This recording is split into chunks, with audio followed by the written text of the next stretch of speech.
Hello సహోదరులారా, ఈ లోకంలో కొన్ని ఎప్పుడో జరగవలసింది చెప్పాలని ప్రవచనకర్తలని వాళ్ళు వీళ్ళు ఎంతోమంది ఉన్నారు.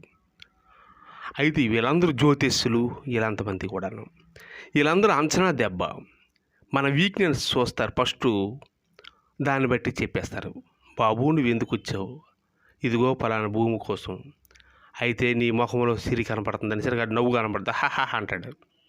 ఆ భూమి నువ్వు గెలవబోతున్నావు, నువ్వు ఒక సమస్య మీద వచ్చావంటే అవును అవును అంటాడు. ఆడు ముఖం చూసి ఆడు ఫేస్ దీని మీద చెప్పేస్తా, అయితే 10,000 నేను చెప్పేస్తాను, ఆ భూమి నీకు రిజిస్టర్ అయిపోతుందని. అవును గురువుగారు అని కాలు మీద పడిపోతారు. అంటే ఇది అంచనా దెబ్బ. ఆ ముఖాన్ని ఫేస్ని చూస్తారు, చూసి నవ్వులాగా ఉంటే ఆ భూమి గురించి చెప్పగానే రెండింటిని కలిపేస్తాడు. నీ సంతోషానికి కారణం అది, నువ్వు ఏ పని మీద ఆ పని అయిపోద్ది, నీ ముఖంలో కనపడుతుంది అనేసరికి ఆనందపడిపోతారు. అది లోకం, అది అంచనా. నిజం అనుకుని డబ్బు ఇచ్చావు, 10,000 ఇచ్చి ఇంటికి వెళ్ళిన తర్వాత ఆడి భూమి ఆడిది కానప్పుడు ఆడికి ఎందుకు వస్తుంది, ఎవడిగా పోద్ది, మనశ్శాంతి లేకుండా ఉంటారు. చాలామంది జ్యోతిషులు, నీకు నీ ముఖంలో సిరి ఉంది, నీకు 2 భార్యలు అంటాడు ఇంకోడికి. ఆడు ఎప్పుడైతే నవ్వు కనబడదో, అవును నీకు ఇంకా చెప్తాను చాలా దాచిపడి ఉన్నాయి అని ఈ జ్యోతిషుడు చెప్పేసి ఒక 2,000 ఇవ్వు అంటాడు. ఈడిచ్చేస్తాడు. ఇంకా చెప్పమన్నాడు, అది 2 భార్యలు అంటే ఆనందం నవ్వాడు కదా, ఆ వీక్నెస్ బట్టి చెప్పేస్తూ ఉంటాడు. ఈ నిజం అనుకుని మునిగిపోయి కళ్ళకి నీళ్ళు వచ్చేస్తాను.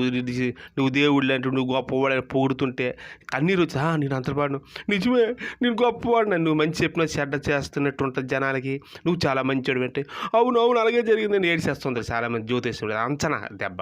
అయితే పక్కన పెడదాం, ఇట్ల గురించి మనకు సంబంధం లేదు. అయితే ఇక్కడ ఏంటంటే బైబిల్ ప్రకారంగా కొన్ని మాటలు మనం చెప్తాం.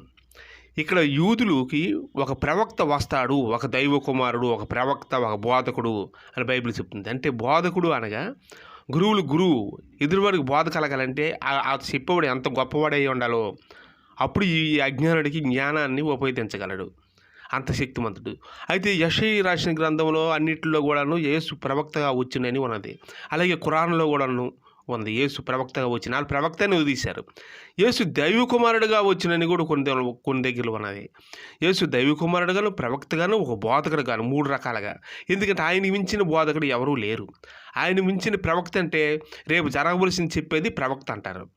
ప్రవచనకర్త అంటే ఎవడో పుస్తకం పట్టుకొని ఎక్కడో వదిలి గుడి దగ్గర ప్రవచనం చెప్తున్నాడు అంటే రేపు ఏదో వంటలు వండుకొని కూరలు వండుకొని బెండకాయ తాలింపు వేసుకొని ప్రవచనం అంట లిస్టులో రాసుకొని కొన్ని గుడ్లు తెరిచి చూస్తాను.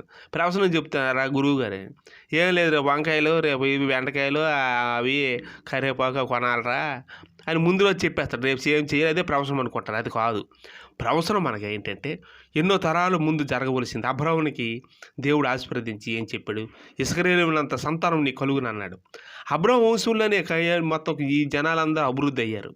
వాళ్ళు కొడుకులు అలాగా సారాకి పిల్లలు కలగడం, ఇవన్నీ జరగడం, అబ్రాహాము కూడా భక్తిలో దేవుల్లో ఎంతో విధేయతలుగా ఉండడం వల్ల ఆయనకి ఆశీర్వదించాడు దేవుడు. అందుకే ఈ భూమి అంతా నువ్వు నింపుదు ఇసుకరేణువులు అంత సంతానం అనేసాడు. ఇసుక అనగా ఇలా పిడికిడి ఇసుక తీసామనుకోండి, అవి ఎన్నో లెక్కేయగలమా, లెక్కేయలేం. అయితే ఈ భూమి అంతా నువ్వు నిండించదువు అన్నాడు. అలాగే అబ్రాహాము వంశంలోనే యేసుప్రభువు పుట్టాడు. దావీదు కూడా అబ్రాహాము వంశంలోనే, వేరే వాళ్ళు మాత్రం కాదు. అలాగే యేసుప్రభువు కూడా తన స్వకీయుల వద్దకే ఆయన వచ్చును అని ఆయన్నే వారు అంగీకరించలేదు అని యోహాను సువార్తలో ఉంటుంది. ప్రభువు కూడా ఎక్కడికో వెళ్ళలేదు, తన స్వకీయుల వద్దకే వచ్చాడు. అక్కడ దావీదు కుమారుడు అంటారు, దావీదు గారు మనవుడు. దావీదు వంశంలోకి డైరెక్ట్గా అబ్రాహాము తలక వంశమే దావీదు, ఎవరో కాదు. అది దేవుడు ఏం చెప్పాడో అది జరిగింది. ఎవరికి?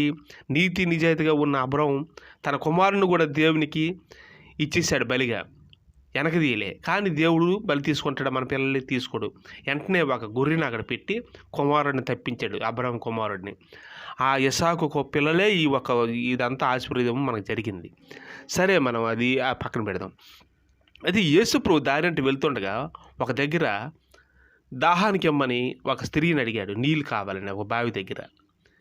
యూదులు సమరయులమైన మేము, మా దగ్గర యూదులు అంటే రాజులతో సరిగా మనకు గొప్పది అనమాట. యూదులు మీరు వచ్చి తాగితే మీకు మాకు అంటరాని జాతిలాంటి వాళ్ళమే కదా మేము, అది ఎలా సాధ్యం అంటాడు. ఏమీ లేదమ్మా అంటాడు ఆయన. ఎందుకంటే ఆయన దైవ కుమారుడు, దేవునికి అంటరానిది ఉండదు.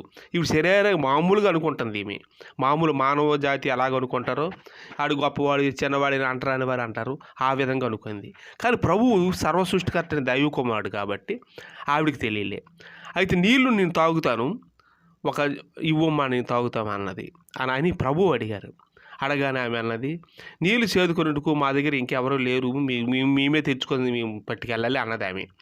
అయితే ఆమె, అమ్మ మీకు ఒక ప్రవక్త వస్తాడని విషయం మీకు తెలిసి అంటే ఏమీ తెలియదు అన్నది.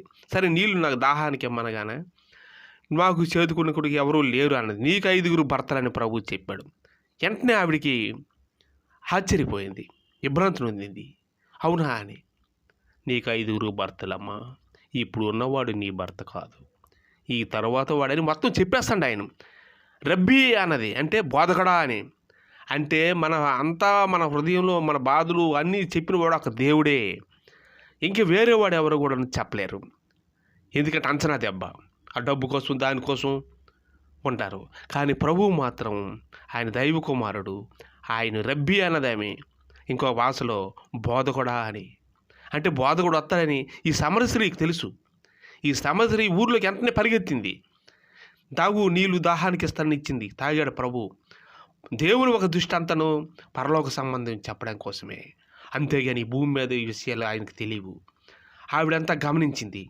మానవులైతే వేరే విధంగా మాట్లాడతారు, కానీ ఈయన ఒక రబ్బీ, ఈయన దైవ కుమారుడు అని గమనించి పరుగున ఆ ఊరిలోకి వెళ్ళిపోయింది. వెళ్ళి అందరికీ, బాబు, అన్న, తమ్ముడు రండి అని ఫస్ట్ సువార్త ఆమె చేసింది.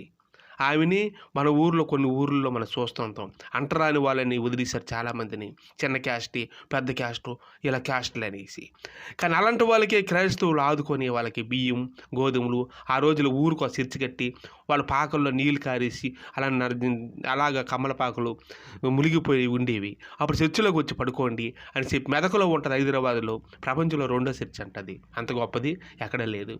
అప్పుడు కూళ్ళు లేవని, ఎవరికి తినడానికి లేనప్పుడు బ్రిటిష్ వారు వచ్చేసి వాళ్ళకి చర్చి కట్టి ఆహారాన్ని అంతా పెట్టారు. సో వారు చెప్పినట్లు అది కూలి ఇచ్చినట్లు అది ఇప్పుడు చాలా బాగుంటుంది, మెదకులో చాలా బాగుంటుంది అది.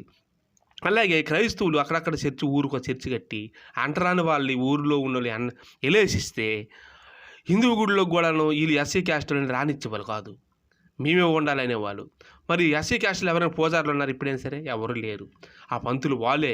అంటే ఆ విధంగా మర్మం పెట్టి ఆ మాయ మాటలు చెప్పి వాళ్ళు బ్రతకడానికి అలాంటివి పెట్టుకున్నారు. కానీ అది దేవుడు అవునో కాదని పూర్తిగా వాళ్ళకి తెలుసు. చాలామంది పర్వత సూర్యనారాయణ గారు ఉన్నారు, అక్కడ ఆయన అరసవిల్లు, ఆయన కూడా కట్టేసి ఆయన కొట్టేవాళ్ళు. ఆయన కూడా దేవుడు యేసుప్రభువు ఆయనతో మాట్లాడాడు, నేనే దేవుడిని. అప్పుడు గ్రంథాలన్నీ ఆయన చదివాడు. ప్రతి గ్రంథంలోనే ఋగ్వేదం, ఎదుర్నివాదం, వేదం అన్నింటిలో యేసుప్రభువు కూడా ఉన్నది, ఆయనే దేవుడు అని చెప్తుంది. ఎవరు కూడా వీళ్ళు దేవుళ్ళు అని చెప్పలేదే. వీళ్ళ దేవుళ్ళు మనం ఎందుకు చేసాం వీళ్ళందరినీ దేవుళ్ళు? దేవుడు అంటే ఒకటే కదా, మనుషులకన్నా ఎక్కువ ఉన్నారు వీళ్ళందరూ ఎవరు అని అడిగాడు పర్వత సూర్యనారాయణ గారు. తుళ్ళు పడ్డాడా, వెంటనే తండ్రి ఇంట్లో నుంచి బయటికి గెంటేసావు, రే ఇందులో బతుకుతానవరా, ఎప్పటి నుంచో మోసం చేసుకొని ఈ కడుపుకు బతుకుతాం కాబట్టి మనం ఈ విషయం చెప్పకూడదు, యేసు దేవుడేనరా బాబు, అన్ని గ్రంథాలు చదివాని, ఇవన్నీ కాదు అనేసాడు తండ్రి. తాత అయితే నాకు ఈ వద్దు, యాస్తొద్దు అనేసి అంటే పర్వత సూర్యనారాయణ గారు వెళ్ళిపోయారు. వెంటనే ఆయన పట్టుకొని చీకటి గదిలో పడిస్తారు. ప్రభువు మాట్లాడారు, నువ్వేమీ బాధపడకు, అరణ్య ప్రదేశం కలిసి అలా వెళ్ళిపోగానే నీకు అక్కడ ఒక ముసలమ్మ ఉంటుంది, అక్కడ నీకు కొంత ధనం ఇస్తుంది, నువ్వు సువార్త అని ప్రభువు చెప్పాడు. అలాగే ఆయన సువార్తకుడు అయ్యాడు. ఎందుకంటే ఇదంతా మోసం ఈ భూమి మీద.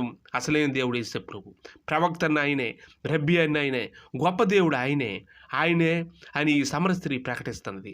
ఆయనకి వేరే తలంపు ఏమి లేదు, ఆత్మరక్షణ కోసమే. కాబట్టి అందరూ నమ్మండి, మోసపోవద్దు. యేసు నామములో ప్రార్థన చేయండి. Thank you.